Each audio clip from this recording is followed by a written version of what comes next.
Oke, selamat pagi teman-teman.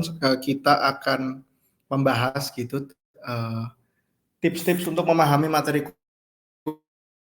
kuliah dan sebelum kita ke sana kita akan membahas tentang hambatan-hambatan yang kiranya dapat kita temui ketika kita kuliah. Hambatan itu bisa dari dalam diri kita atau juga bisa dari luar diri kita, ya. Kita bisa sebut faktor internal atau eksternal.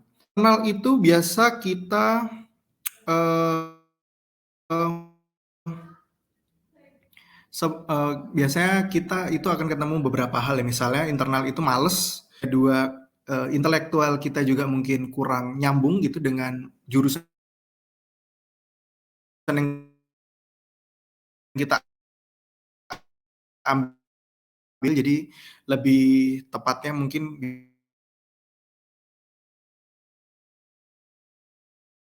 itu bukan bukan males, tapi lebih kayak, apa namanya, sering kita mungkin punya permasalahan dalam, kehidupan kita, misalnya faktor internal, misalnya kita di rumah mungkin kita punya masalah gitu ya, masalah keluarga, sehingga kita depresi dan stres. Nah, itu juga faktor hambatan dari dalam diri. Hambatan dari dalam diri kita itu, apa namanya, mungkin berkaitan dengan tabiat yang buruk. Nah, ini yang perlu disembuhkan teman-teman. Oke, nah, ini yang kita harus hindari, jadi kita batasi dulu permasalahannya itu, dapat kita ubah, gitu ya. Jadi itu lalu misalkan yang diberikan itu kurang jelas gitu ya,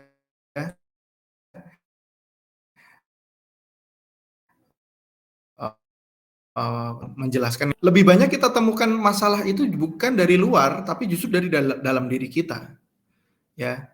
Semua sistem sudah berjalan dengan baik, terutama,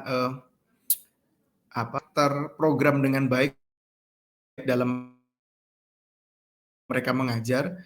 Tentunya ketika kita tidak memahami materi, justru masalah itu nah, itu yang perlu kita tangani gitu. Yang berikutnya, ya problem utama kita itu pasti malas. Ya, di Indonesia itu menurut data penelitian itu tiap tahun 367 7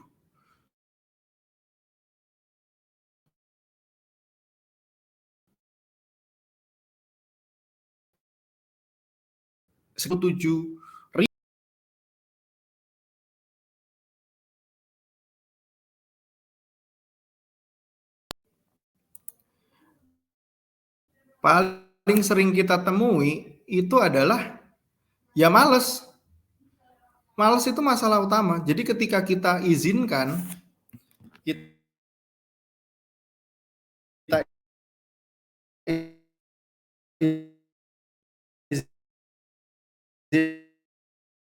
izinkan, ya kita udah tolerir ya, misalnya ya udahlah, sering-sering skip kuliah gitu ya, sering-sering, apa namanya, nggak masuk kuliah. Kita untuk kita sukses di kuliah itu sulit ya. Kenapa? Karena kita udah masuk bibit malas. Kalau udah, kita jangan sampai mengizinkan malas itu kita lakukan gitu. Jadi kalau kita udah terlanjur sebagai orang yang pemalas, ya kita berubah mulai dari sekarang gitu. Bangun mulai lebih pagi dan sebagainya. Nanti kita akan bahas lebih detail ya. Oke. Oke teman-teman, ya problem utama dan kiat ya dalam kita memahami materi di kampus itu seringkali kita tidak mengenal jurusan yang kita ambil, ya. Atau bahkan kita udah tahu, terus kita mungkin asal pilih jurusan juga bisa. Yang kedua mungkin dipilihin orang tua juga bisa dan kita nggak cocok. Nah itu yang pengaruh juga di kuliah kita, gitu. Kita ngejalaninnya jadi males, kita jadi tidak semangat dan lain sebagainya. Tetapi itu tidak bisa jadi alasan bagi kita untuk apa ya, tidak berjuang, tidak melakukan effort lebih untuk survive di jurusan yang kita ambil, gitu. Minimal kita kalau kuliah, kita udah tahu nih jurusan kita apa, belajar tentang apa, dan nanti prospek kerjanya gimana, gitu. Nanti kerjanya ngapain aja dan lain sebagainya. Tapi kalau kita nggak tahu dan ya yang penting kuliah gitu ya, prospek keberhasilannya itu kecil gitu ya, sangat kecil. Minimal orang yang sukses dalam kuliahnya itu tahu dan kenal, oh ini kalau saya kuliah begini, prospek pekerjaan yang melibatkan bidang ini adalah pekerjaan ini misalnya. Kebingungan menjalani kuliah yang kita ambil. Bingung kita nanti mau ngapain gitu. Jurusan yang diambil aja dia tidak mengerti kan, nggak kenal, itu gimana gitu. Tapi ya paling enggak kita kenali dulu, oh ini saya ambil mata kuliah teologi misalnya. Oh nanti akan jadi pendeta. Nah pendeta tuh apain? Oh pendeta itu berarti harus sering-sering baca materi-materi misalkan hermeneutika, terus apologetika dan lain sebagainya. Maka dia udah tahu dalam tanda kutip ya, makanan apa yang harus dia makan gitu, buku-buku apa yang harus dia baca. Terus juga circle yang seperti apa yang dia mulai bangun gitu. Jadi dia udah tahu, oh berarti kalau saya kuliah sistem informatika, berarti saya sudah harus kenal yang namanya coding, harus akrab dulu dengan hal-hal yang berbau itu gitu. Jadi nggak bisa kita nggak kenal dengan jurusan kita, tidak kenal dengan pilihan jurusan kuliah yang kita ambil, gitu. Minimal kita kenal dulu, ya. Yang pertama kenal dulu jurusan yang kita ambil, cari tahu tentang jurusan yang kita ambil, seluk-beluknya gimana, gitu ya.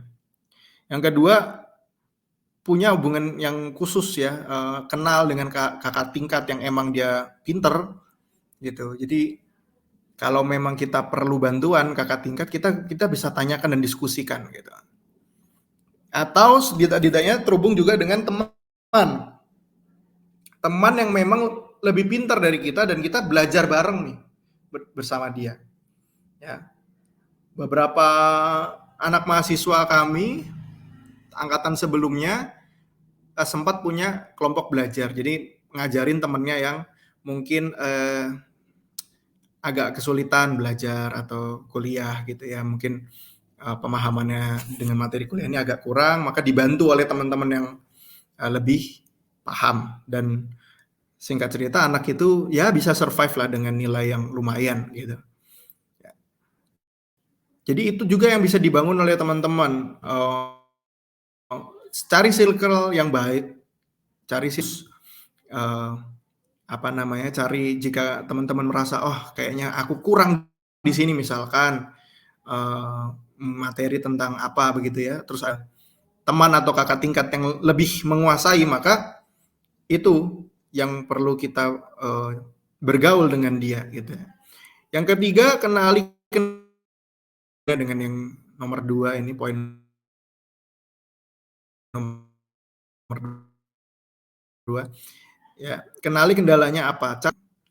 Saya punya kendala begini Kak. Nah, saya ini bisa lalu hubungkan dengan dosen terkait. Apa sih yang harus saya bantu?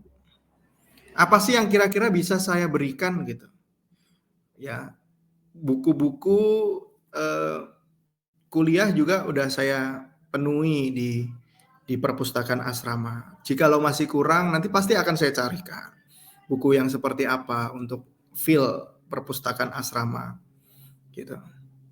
Nah, itu ya itu juga mungkin bisa membantu ya teman-teman yang tinggal di asrama untuk belajar lebih gitu. Ya. Jadi ketika udah punya kendala, konsultasikan aja dengan dosen atau kepala asrama. Yang keempat, penuh perhatian dan kehadiran. Jadi kalau ada jadwal kuliah, jangan sampai nggak tahu perubahan jam kuliah gitu. Teman-teman pasti udah nanti akan tergabung di WhatsApp grup dan lain sebagainya. Ya, ini tips dari saya. Jadi jangan sampai kalian ketinggalan info kuliahnya dirubah, ya. Jangan sampai kalian ketinggalan info perubahan kelas dan lain sebagainya. Ya. Jadi ketika kuliah juga penuh perhatian gitu. Oh, besok ini kuliah nih. Kuliah apa gitu ya. Kalian udah harus, jangan sampai kalian kelupaan jadwal, ini nggak lucu. Ya. Mahasiswa sudah, ini bukan anak SD lagi. Tapi tingkatnya sudah mahasiswa ya. Jadi ketika kalian juga datang di kuliah juga penuh perhatian. Jangan sampai kalian sibuk main HP. Ya ini kayaknya simple, kayaknya sederhana, tetapi banyak orang nggak tahu gitu loh. Nggak tahu tentang hal-hal ini. Banyak yang masih mengabaikan ya, sambil main HP kah, atau bahkan bolos gitu ya. Jadi kalau ada kuliah, ikuti dengan penuh perhatian ya. Kalaupun kalian nggak paham, justru disitulah kalian harus belajar untuk memahami. Catat apa-apa aja yang kalian tidak pahami dalam materi, lalu cari sepulang dari kalian kuliah, cari tahu. Ya. Kehadiran itu juga harus full. Jangan sampai kalian skip atau bolos. Ya. Sedikit membagi pengalaman. Jadi saya mahasiswa teknik ya, bukan di UKDW tapi di kampus lain. Ada satu mata kuliah pada waktu saya kuliah itu namanya mekanika teknik. Untuk mendapatkan nilai C saja itu sangat sulit. Sangat sulit bagi mahasiswa untuk dapatkan nilai C. Ya, karena itu mata kuliah yang paling sulit di jurusan kami. Tetapi apa yang menjadi effort saya saat itu adalah saya datangi kantor dosen itu yang kebetulan beda jurusan, jadi dia dosen dari jurusan lain gitu ya. Jadi mata kuliah itu adalah mata kuliah teknik sipil yang dimasukkan di kuliah saya, teknik pertambangan. Lalu saya datangi kantornya, selalu setiap sehabis kuliah saya tanyakan materi yang saya tidak tahu gitu ya. Itu pun kalau beliau punya waktu. Tetapi beliau itu pun juga jarang punya waktu. Tapi ada sesekali saya bisa tanyakan setelah kuliah. Dan itu ya lumayan membantu. Jadi saya terus usahakan walaupun sulit. Karena saya butuh nilai. Saya butuh paham materi. Ya, setidak-tidaknya kalaupun dapat C ya oke lah gitu. Karena emang dapat C di zaman itu sangat sulit. Ya. Dan ternyata dosen itu menghargai effort saya karena waktu itu nilai saya tipis untuk dari antara C ke B gitu ya. Jadi di tempat saya kuliah itu tidak ada C plus atau B min, itu tidak ada. Jadi hanya ada C, kalau nggak C ya B gitu. Nah itu yang diberikan oleh dosen saya adalah B. Karena dia menghargai effort saya, menghargai usaha saya. Jadi saya sudah berjuang semaksimal mungkin untuk dapat mata kuliah itu nilai yang terbaik gitu, walaupun sangat sulit. Jadi itu teman-teman yang bisa kalian tiru. Jadi tahu dulu nih kalian kesulitannya di mata kuliah apa, bagian apa ya. Di mata kuliah itu pasti nih mungkin ada misalnya menghitung apa begitu ya, dan kalian mungkin kesulitan gitu. Nah itu yang kalian coba konsultasikan dengan dosen kalian. Jangan kalau nggak tahu diam. Kalian juga punya hak untuk bertanya. Tapi kalau nggak dijawab kak, ya itu urusan lain. Gitu. Nanti kita bisa cari cara yang lain. Masih ada kakak tingkat, masih ada teman juga yang lain. Tidak mungkin dalam satu angkatan itu tidak ada yang pintar satupun. Pasti banyak yang pintar dan memahami materi. Jadi kita saling kita bangun komunitas yang kuat gitu, berjejaringlah dengan jangan cuman temannya itu saja, tapi memang cari teman yang memang bisa sekiranya membantu kalian jadi mahasiswa yang lebih maju lagi gitu. Oke, kita berikutnya. Jangan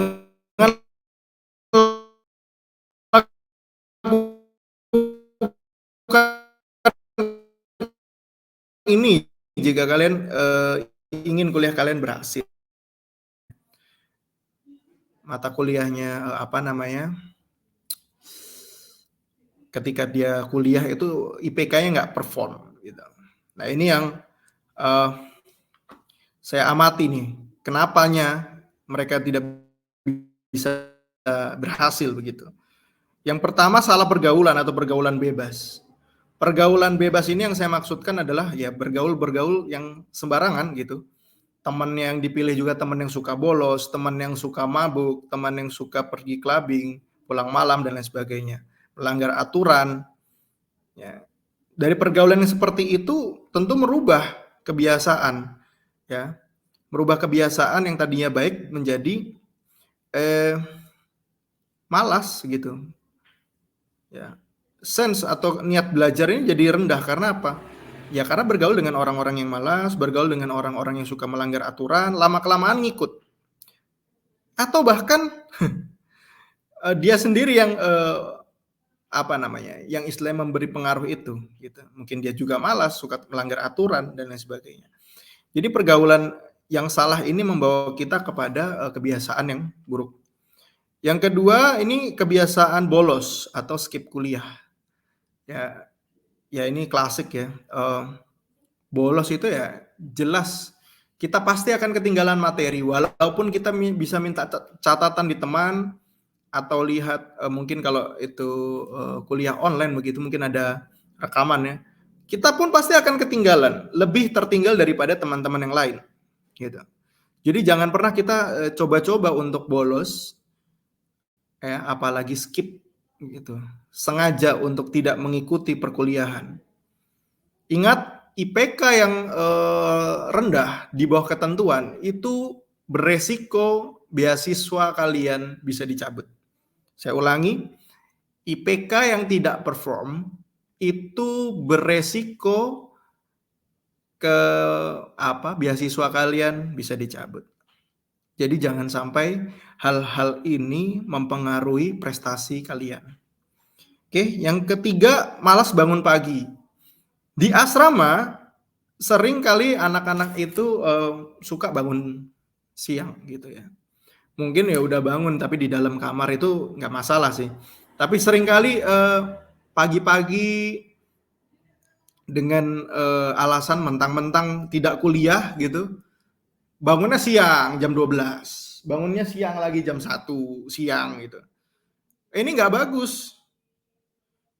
Bangun itu paling siang, sesiang-siangnya orang bangun itu setidak-tidaknya jam 7.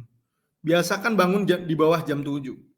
Jam 6, jam 5, kalian bisa awali dengan ibadah sesuai keyakinan kalian masing-masing. Bisa sholat subuh atau bisa doa pagi begitu. Ya, atau bisa melakukan aktivitas yang lain gitu. Dengan kalian mengawali hari bangun pagi yang lebih awal, kalian menjadi jauh lebih siap menghadapi hari ya. Jadi ketika kalian ada kuliah pagi dan ada kuliah pagi, kalian bangunnya jauh lebih pagi daripada yang lain, itu kalian jauh lebih siap untuk kuliah, menyerap materi jadi jauh lebih kuat daripada teman-teman yang mungkin bangunnya kesiangan gitu. Gak ada alasan kita tidurnya kemalaman Kak, makanya bangunnya pagi, semalam ada tugas. Jadi kita belajar namanya manajemen waktu, kapan kita kuliah, kapan kita itu harus ngerjain tugas, kapan kita harus refreshing gitu. Jangan waktunya kebalik-balik gitu. Malam waktunya istirahat. Nanti bangun pagi lagi baru mungkin mau ngerjain tugas, oke silahkan. Jangan sampai kita nggak tidur. Ya, besok paginya bangunnya kesiangan Kak. Ini. Itu ciri-ciri orang pemalas dan tidak siap untuk berhasil. Ya. Yang keempat itu terlalu banyak organisasi yang diikuti. Organisasi yang diikuti itu mungkin bagus atau baik gitu ya, misalnya organisasi kedaerahan gitu ya. Tapi jikalau terlalu banyak semuanya diambil, ini kita jadi susah ngatur waktu karena setiap organisasi itu pasti punya kegiatan atau programnya masing-masing. Dan itu kalau waktunya bertabrakan, nah itu akan membuat fokus kita jadi makin bercabang gitu. Ambillah organisasi yang memang itu bermanfaat bagi kita, bisa membuat kita itu lebih baik lagi dan memberikan manfaat bagi kita. Jikalau tidak ya, itu justru akan membuat kita jadi orang-orang yang bercabang fokus terlalu banyak gitu ya. Organisasi di gereja ikut, organisasi yang nggak ada masalah dengan itu jika kalian mampu memanage waktu dengan baik ya. Jangan sampai karena alasan organisasi, kewajiban ikut program di asrama tidak dijalankan. Padahal organisasi yang diikuti juga bukan yang penting.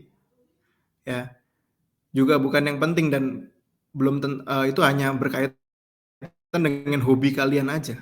Misalnya komunitas skateboard atau komunitas apa gitu ya. Jadi ini yang kita belajar, satu, manajemen waktu, yang kedua adalah skala prioritas. Prioritas yang paling pertama itu adalah seorang mahasiswa ya kuliah. Bukan ikut UKM. Ya UKM itu prioritas setelahnya gitu. Tapi yang pertama adalah kuliah. Jangan terbalik-balik gitu. Ya. Yang kelima, terlalu banyak kegiatan tidak penting. Apa kegiatan tidak penting? Hangout. Terlalu banyak refreshing. Ya. Ingat, kalian belum pada taraf bekerja. Orang kerja saja, refreshingnya aja jarang. Ini baru kuliah, yang baru tugasnya hanya belajar, kerjain tugas, terlalu banyak refreshing. Ya boleh refreshing, boleh hangout bersama dengan teman, tapi jangan terlalu sering. Ya, seperti kayak orang udah terlalu banyak yang dipikirkan begitu ya, sampai refreshingnya juga sering gitu. Jangan, ya. Karena apa? Pertama, kalian juga pasti akan keluar uang banyak kalau sering keluar. Yang berikutnya juga pasti akan pengaruh juga di fokus.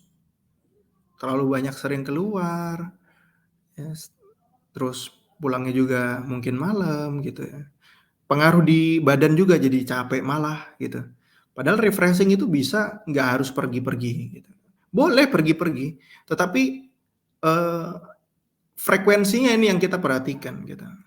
Nanti di asrama juga kita akan batasi teman-teman untuk tidak terlalu sering, bukan tidak sama sekali ya, untuk tidak terlalu sering pergi-pergi. Ya boleh, sesekali itu boleh, tapi terlalu sering ini yang kita larang gitu. Dan tidak ada toleransi bagi teman-teman yang berbohong dalam ketika mengajukan izin pergi gitu ya.